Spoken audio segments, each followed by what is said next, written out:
Welcome to another FPL video. You may notice by the channel name, it's no longer the Rubbish FPL Player, now FPL Climber. Decided to change the name, maybe Rubbish FPL Player was a bit negative, so FPL Climber now. One reason calling that is I like climbing, and another is still sort of similar sort of idea. So going from maybe being a bit average to getting better and climbing the rank.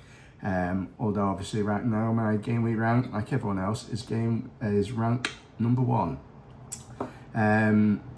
This video I'm just going to talk about the new things in FPL this coming season and some things which are not changing. I thought I'd do this video in case there's anyone new out there playing FPL, getting into it. There's always new players out playing it. And also, it's just a bit of research for myself, just working out some of the new things and how that's going to change, how we experience FPL, just day to day, game week to week, and how it may affect picking players. I'll probably do another video before the season starts, maybe in the next week or so, on my latest draft and my thoughts of it. At the moment, my drafts, the latest one I've done, is pretty template. I think I'm probably going to stick with some pretty template. Get safe options. Try and get a solid start, a decent start. But things could always change. There's still another 2.5 weeks or something like that until the season starts. More pre-season games, more transfers happening, which could also change sort of things. Like Konza could be going to Arsenal, that could change some things. Vinicius Junior, if Arsenal sign him, then that'll change some things. And Bruno Guimaraes looks like he's going to Arsenal as well. All these transfers to Arsenal, and if he goes, then personally, I think my team at the moment, I don't have any Arsenal attackers, and I feel like I should have at least one. So if he joins Arsenal, then that'll be easier to get into the team than someone like the Saka. Saka's probably the most obvious one. Gyökeres as well, but I've already sorted out my forwards. I think I'm quite happy with those. But anyway, to FPL this coming season, what's changed? First is real-time updates. So as you're watching the game week matches, and as game week goes on, you can see on the actual FPL app, on the website, on the app itself, how many points you've got in real time. So appearance points, assists, goals, clean sheets, and so on. Previously, you've had to use other sites like Live FPL and FPL Game Week, and they've still got their uses, I think. I think it's still good to support those channels, those websites. So it's in the Live FPL, for example, it's got stuff like safety scores, effective ownership, sort of what-if scenarios, differentials, threats, things like that, which the official FPL app website won't have. But so I'll still be using Live FPL, and FPL Game Week was my sort of go-to, just quick glancing, having a look.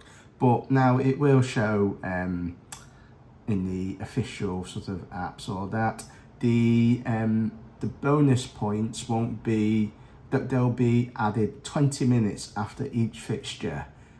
Give them time to tot it all up and all that.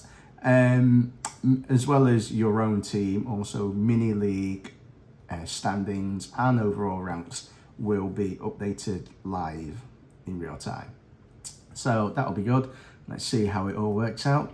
The other next thing is some players have changed position. So there was on the FPL site, let me bring up the list there. So there's about, that's about 11, 12 players who have changed position. some you may not have considered in your team anyway. So I think there's 2 or 3 who it's important to look at. There's Croupy Junior, Mamouche, and Dorgu. I think those are the 3 maybe that could be in your team, or would have been in your team maybe. With Croupy, obviously he's out injured. I think it's something like about 3 months out, so no one's going to have him in your team to start off with. But he's gone from he's gone from being a forward to a midfielder. So when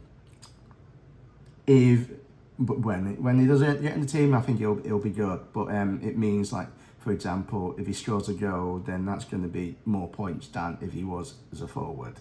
Mamouche was a midfielder, is now down as a forward, so the opposite. So if he scores, it's less points now. Mamouche, it's going to be interesting. Obviously, Haaland's going to be playing the majority of the games. We don't know how the new manager, once the season gets started, how he'll play. He's going to play 2 up front. That will be interesting, or just be Haaland up front as usual. But then, if Haaland isn't available for whatever reason, then Mamouche is going to be a good option. And the other one is Dorgu. Was a defender, now a midfielder. I think unfortunately, I read somewhere, he's under Carrick, he didn't actually play. He only had 3 starts after Carrick took charge. But all those games he was left winger, and all those games he scored in. So now he is back. He's been in pre-season. He's probably going to start.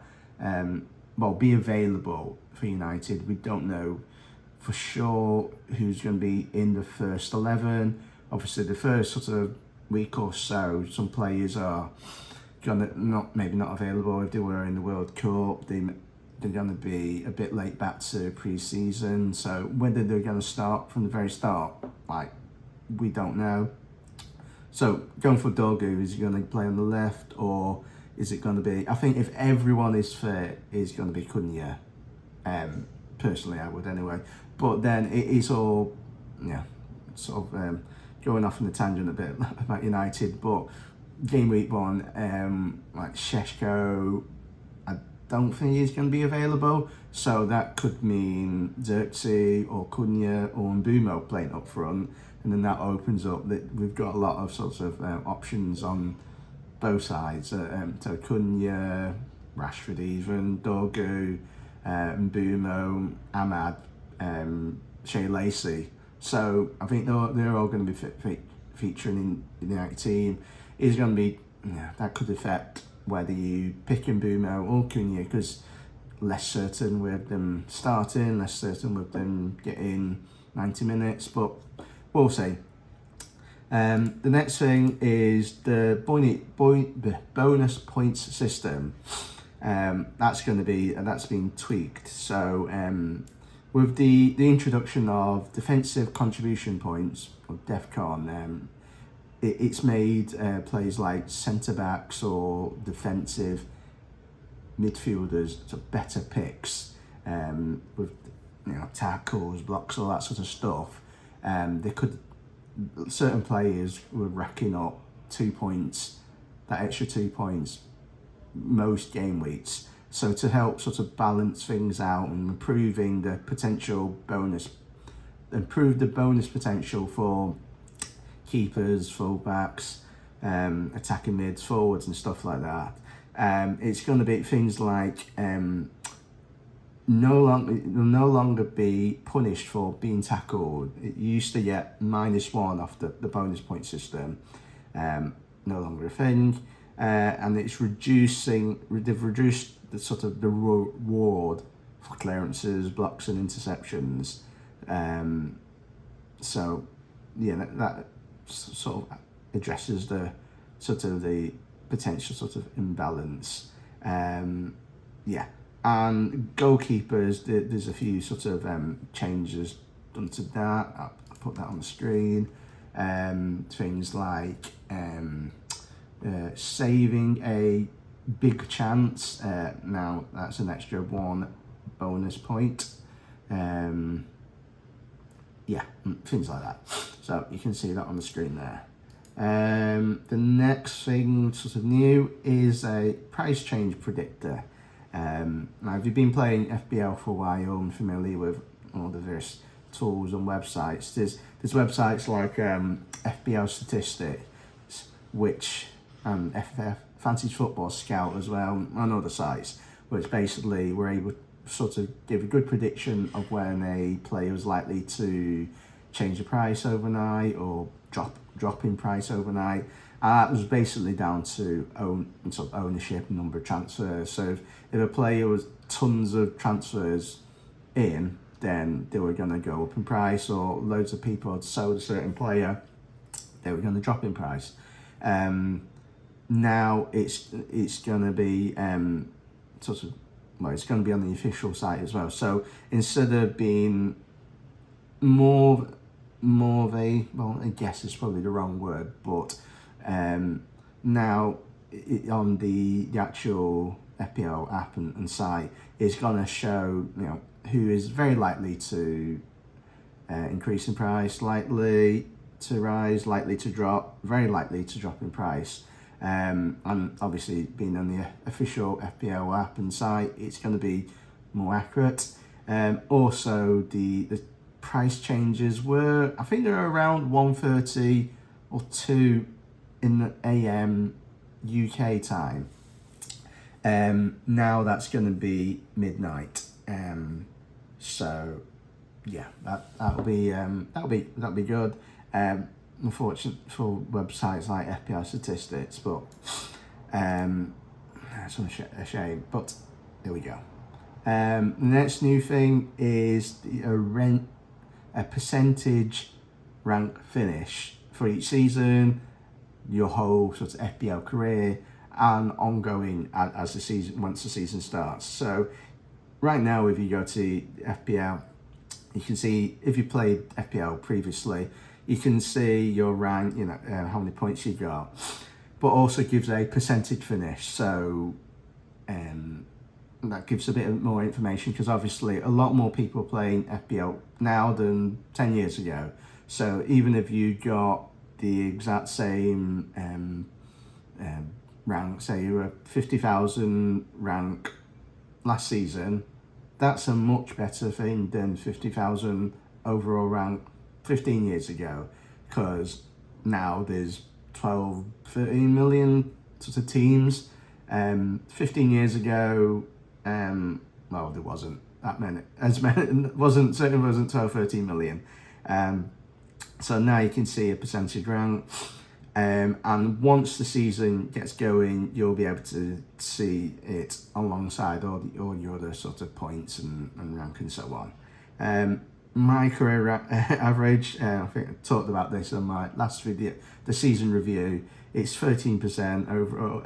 Overall, my career rank of 16 odd seasons playing.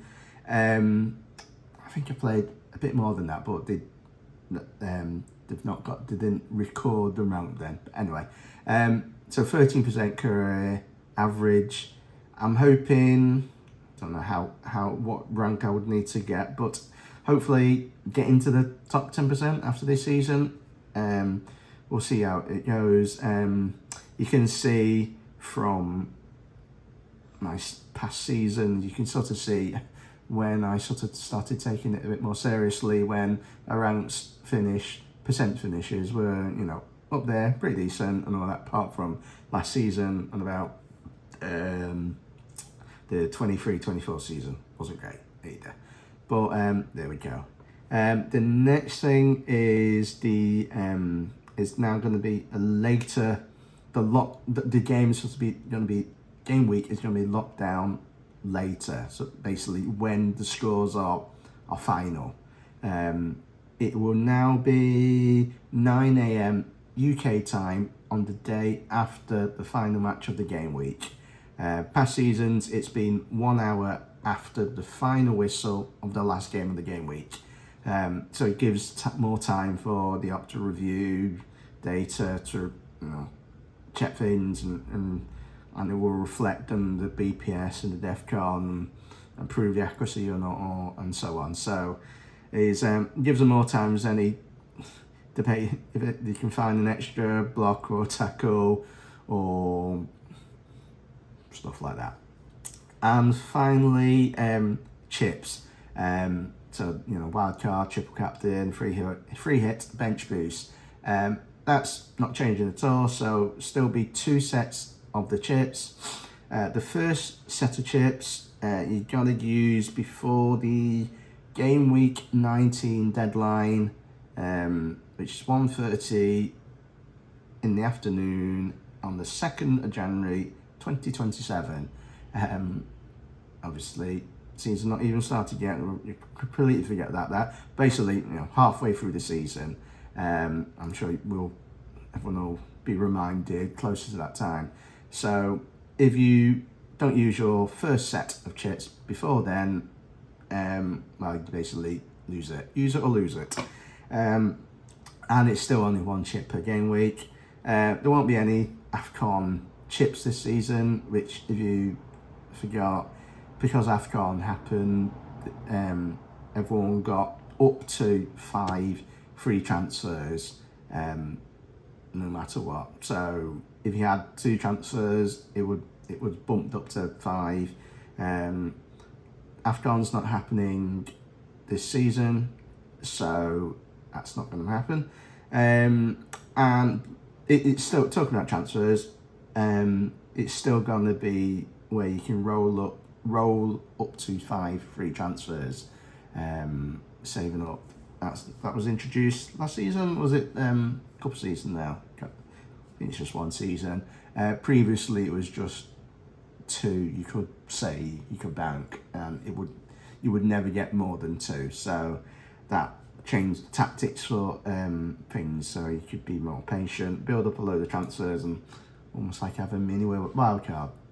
Anyway, that's the end of this video. Anyway, thanks for watching. If you could like, comment, subscribe, that'd be great. I will be doing another video, as I said, probably of my draft, what my team is going into the season. Obviously, it won't be at the very last minute, because probably there'll be some inevitable sort of panic transfers when at the Fantasy Football Fest event, when everyone else is showing their teams, and you panic by, oh, you've not got this player. But we'll see. Anyway, thanks for watching. Bye.